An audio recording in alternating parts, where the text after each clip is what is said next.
爱生活，爱美食。大家好，我是小丽。我们今天来做一款酵母版的葡萄干司康，口感特别的松软，是早餐的绝佳选择。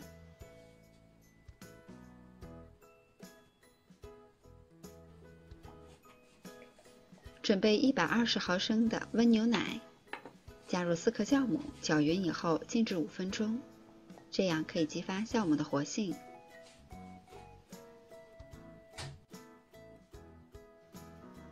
在大碗中加入250克的高筋面粉，白糖20克，加入2克盐，先拌匀。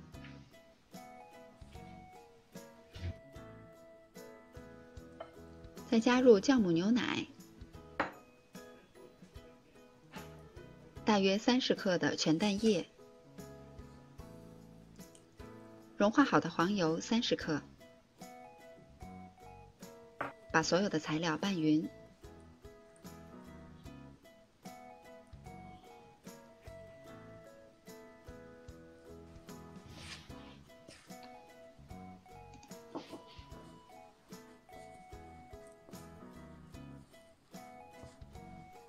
再用手揉成面团儿，移到案板上，大致揉光滑就可以，不需要过度的揉搓。我们最后得到的是一个非常柔软的面团儿。准备提前泡好的葡萄干40克，放到面团的中间，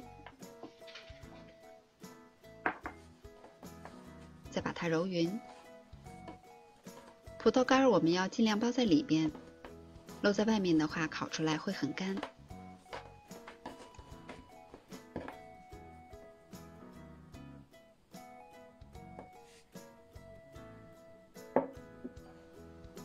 揉好了以后放入碗中，再用保鲜膜盖好，醒发到2倍大。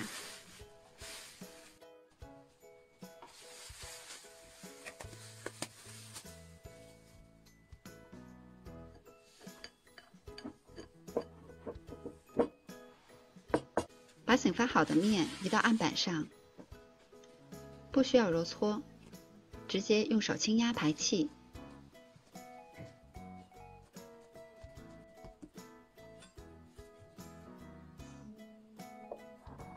整理好了以后，分成均匀的8份。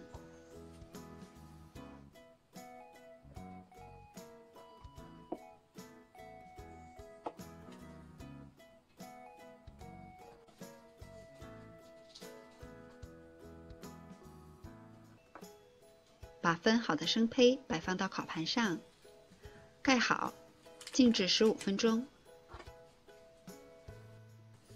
时间到了以后，我们直接在上面刷上一层全蛋液，不需要等它发起来，直接进入烤箱就可以。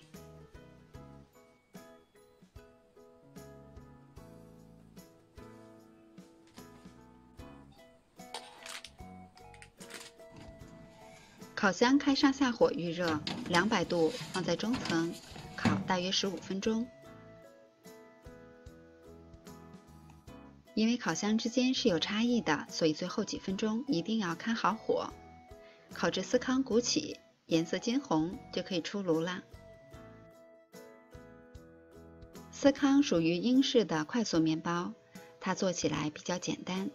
我们今天的这款葡萄干司康是用酵母来发酵的。我们可以在前一天晚上就把面和好，放到冰箱里边冷藏发酵1夜，早晨起来就做，非常的简单方便。这款面包的口感特别的松软，有淡淡的奶香味儿，夹杂着葡萄干的酸甜，非常适合做早餐，搭配牛奶、粥都可以。喜欢的朋友也动手做起来吧。我是小丽，喜欢我的视频请关注留言，感谢您的收看，明天见。